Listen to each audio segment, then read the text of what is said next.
Hello Universe, a First Chapter Friday read aloud video and author interview with Amanda Zieba, the Word Nerd, and Erin Entrada Kelly. Today, as you listen, watch for the story quote that will appear on screen. Write it down word by word and then follow the instructions given to you by your teacher. Hi, my name is Amanda Zieba. Welcome to my channel, Learning with the Word Nerd, and another First Chapter Friday video.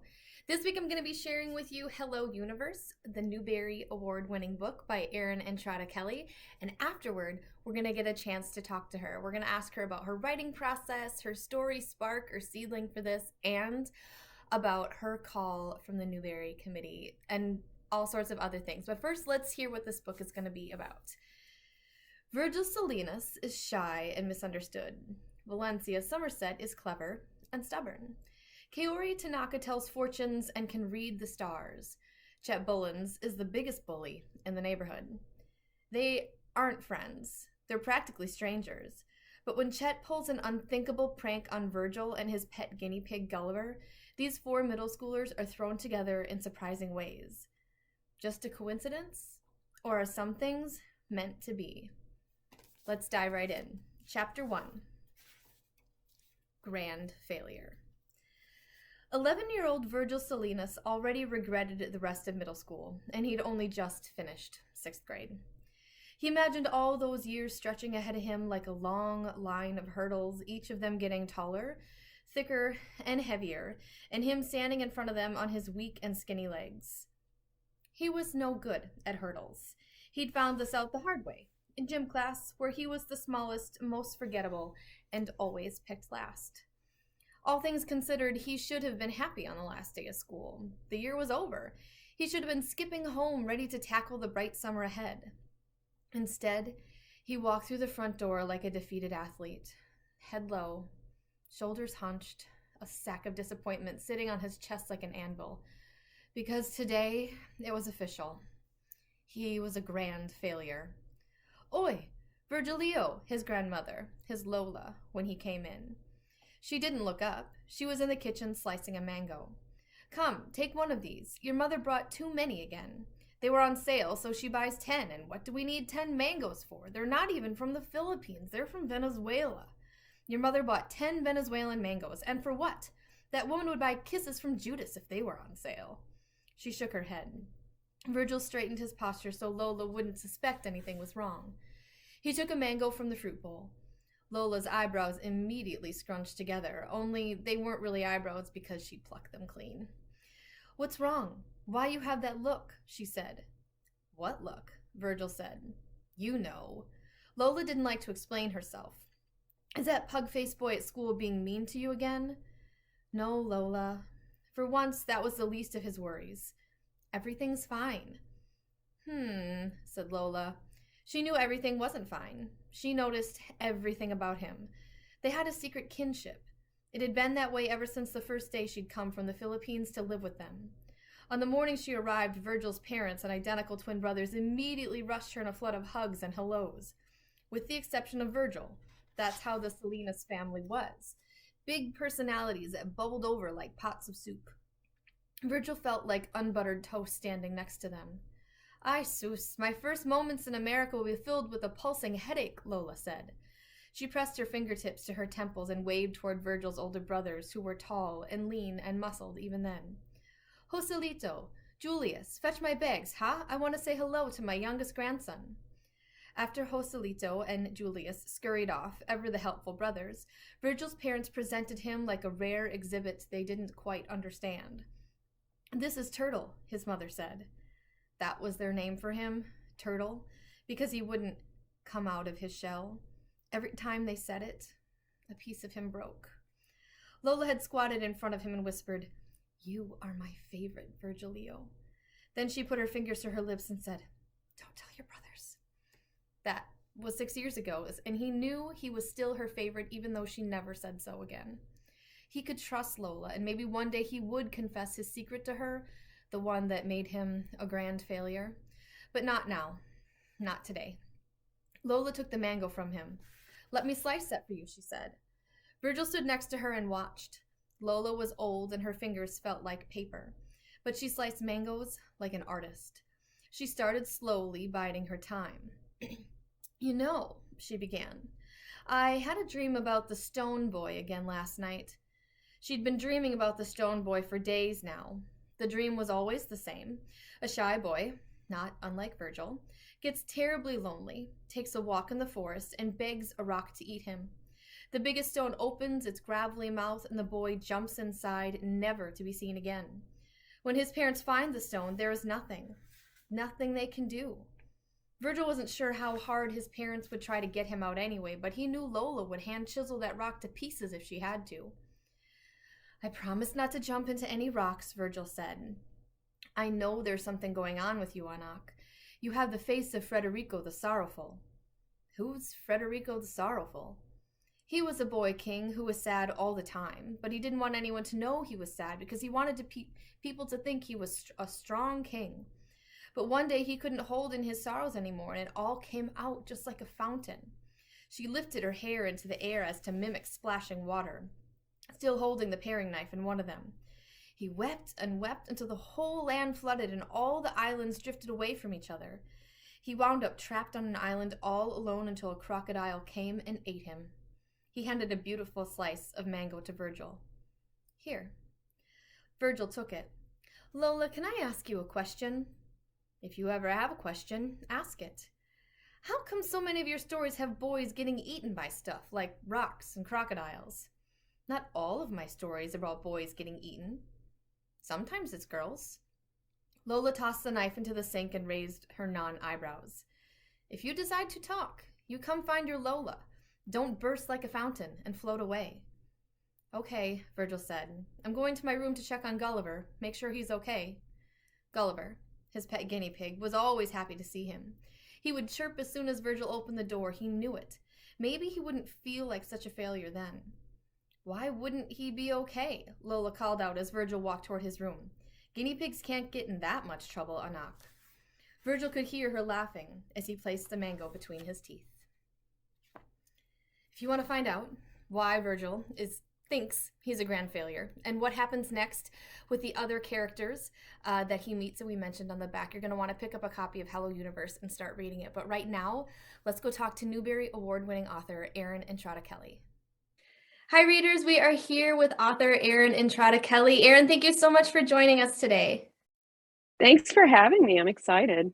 Yeah, I'm really excited to hear what you have to say to our questions. So we're just going to dive right in. And today we're talking about your Newbery Award-winning book, Hello Universe. And my first question is, what was the story spark or seedling for this novel? So for me, for all of my books, actually, the spark is always the character. So in this case, the character was Virgil. And what usually happens for me is I have an image or a thought about a character who I want to write about. And when the spark happens, there's very little I know about them. So I almost have to figure out who they are and what their world looks like. So in this case, it was Virgil. So I thought, okay, well, Virgil is shy, Virgil is sensitive. Virgil is self-conscious, he's all these different things. And then I just start asking questions, and then the story kind of builds from there. So the character is kind of like the seed that gets planted, and then the tree sprouts out from that character. So that's how all my story sparks begin.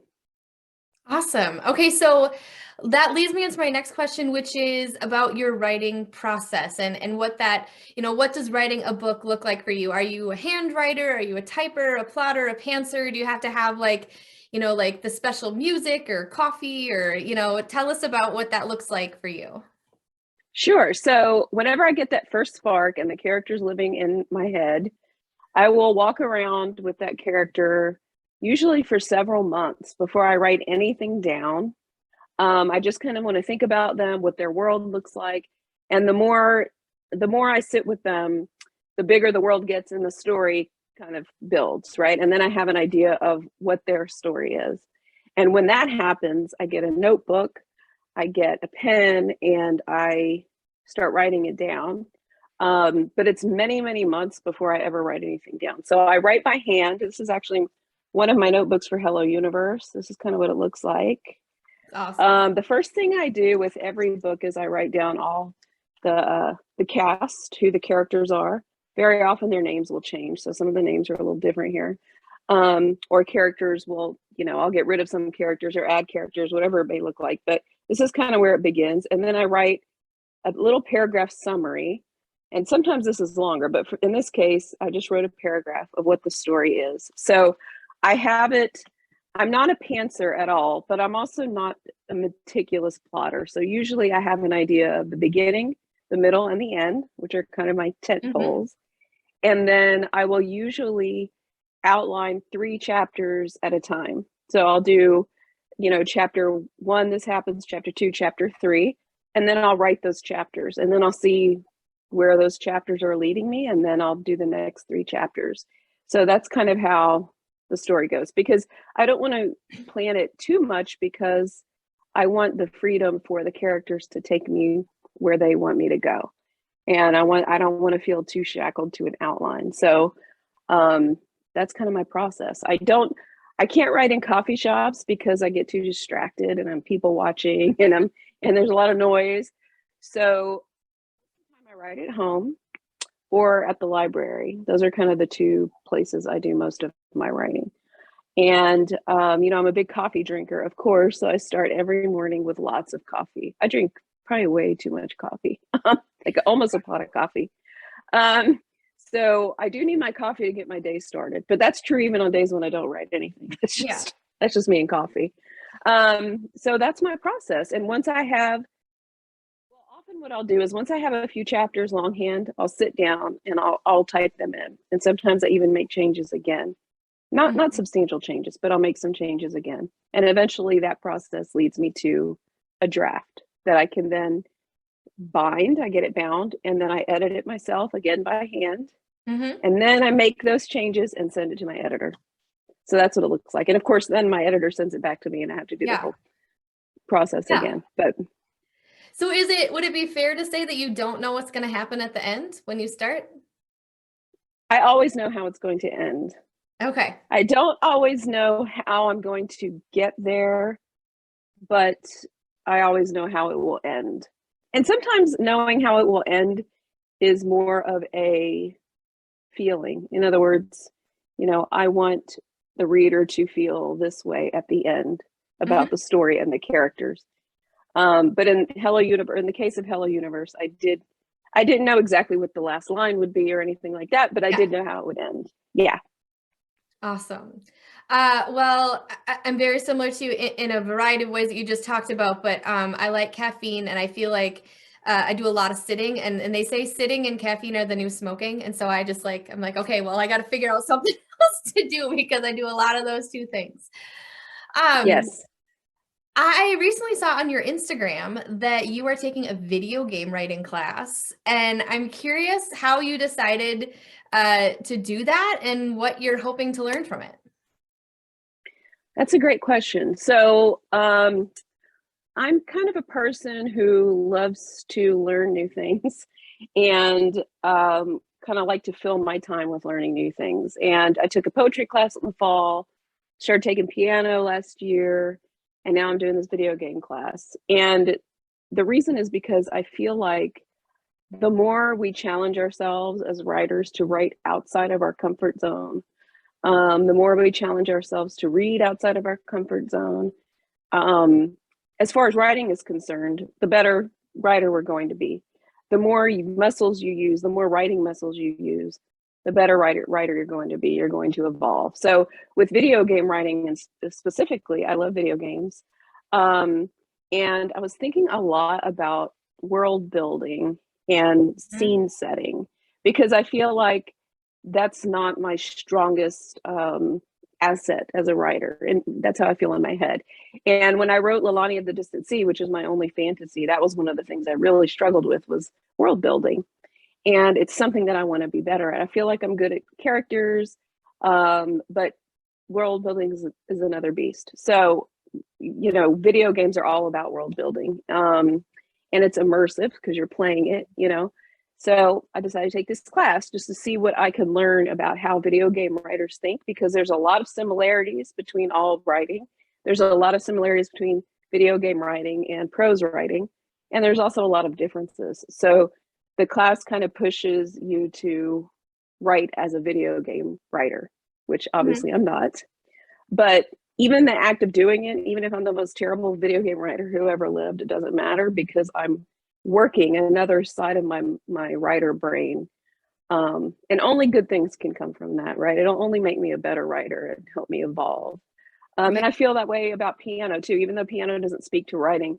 The more things that we challenge ourselves to do, the more we evolve as human beings, across the board. So that's kind of where my head is at. Yeah, very cool. Very cool. And who knows, maybe one day you'll write a video game. Who knows?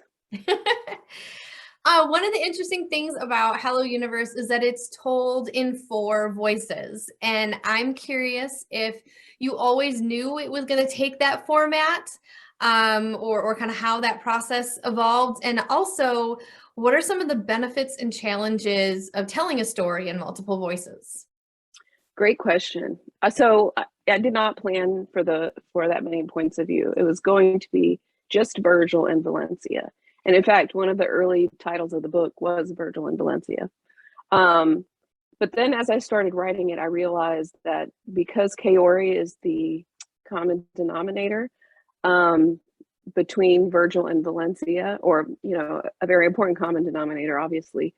And Kaori is such an interesting, funny character. I thought, okay, I have to write some chapters in Kaori's point of view. And then I had Chet, the bully, and he was a tough one because at first I didn't intend to necessarily have chapters in his point of view. But then I thought, I don't want him to be, because he's very much in many ways a stereotypical kind of bully, but I also didn't want him to be stereotypical. And he's also a common denominator between Virgil and Valencia. And so I thought, well, I want to have some chapters in Chet's point of view, not necessarily so that readers sympathize with him, but they understand him.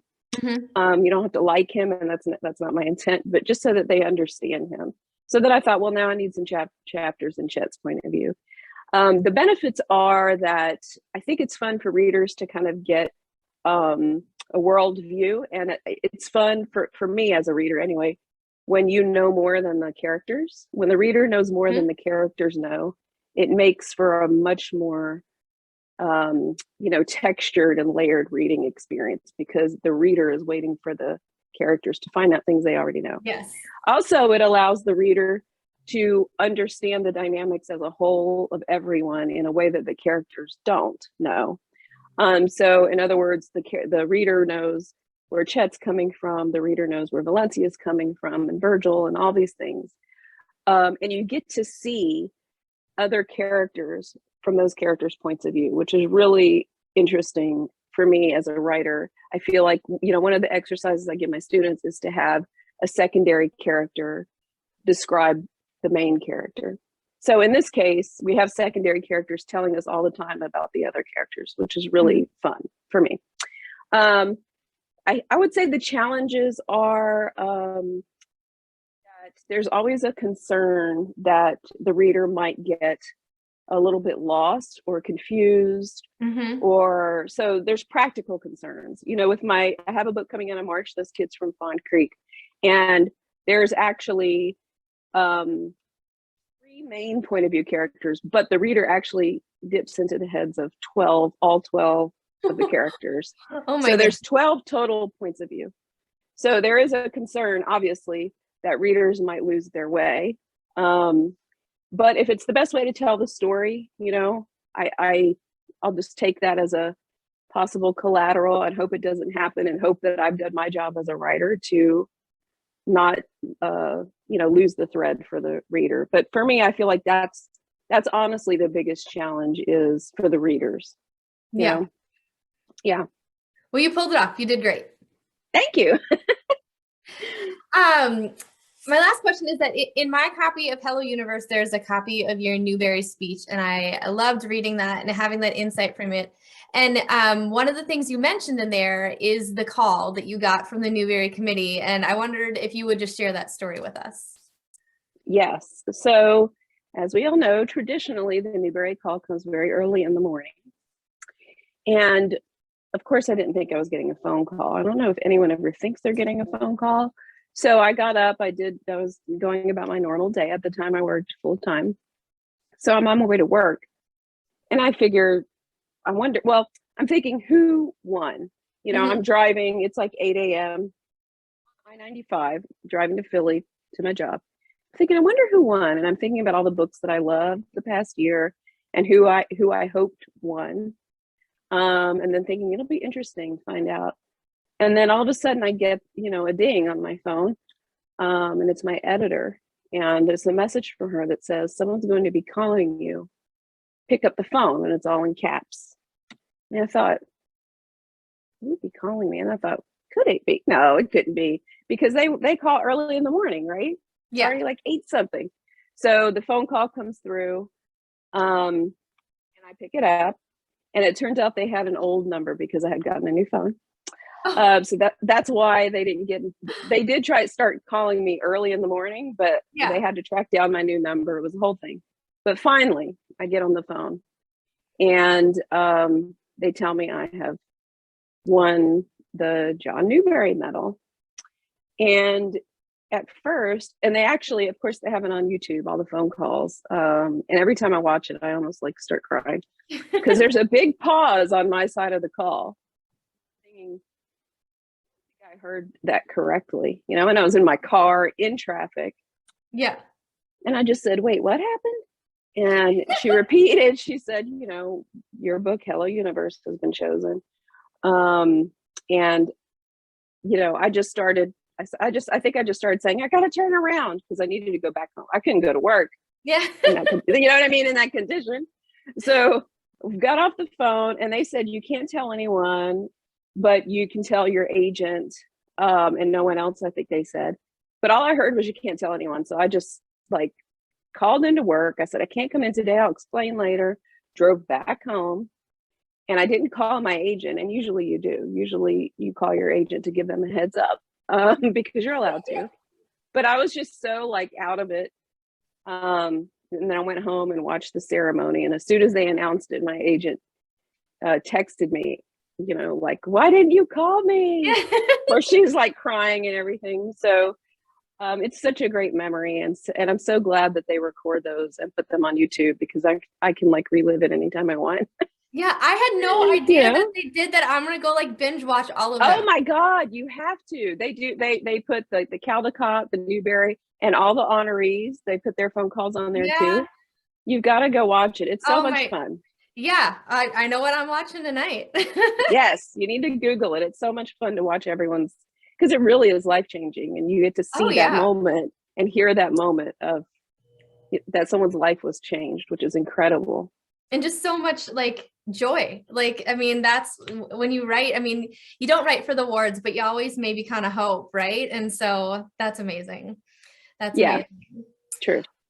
Well, can you tell us a little bit about what you're excited about or what you're working on next, and also where readers can connect with you if they want to find more about you and your books? Sure. So right now I am working on my first work of nonfiction, which is a biography of Joey Guerrero. She was a Filipino spy during World War II. So I'm working on that, which is very different and challenging and fun and exciting ways. I have the next book in my Marisol Rainey series. This is Shirley Marisol Rainey for your younger readers. That comes out in August. And then Those Kids from Fawn Creek comes out in March. So it's a busy year. I'm really excited about Fawn Creek. And where people can find me. So I have a website, of course, ErinEntradaKelly.com, but I'm also very active on Twitter and Instagram. And you can find me there at Erin Entrada. Awesome. I will make sure to link those in the video description box. Thank you so much for your time and also for sharing your amazing stories.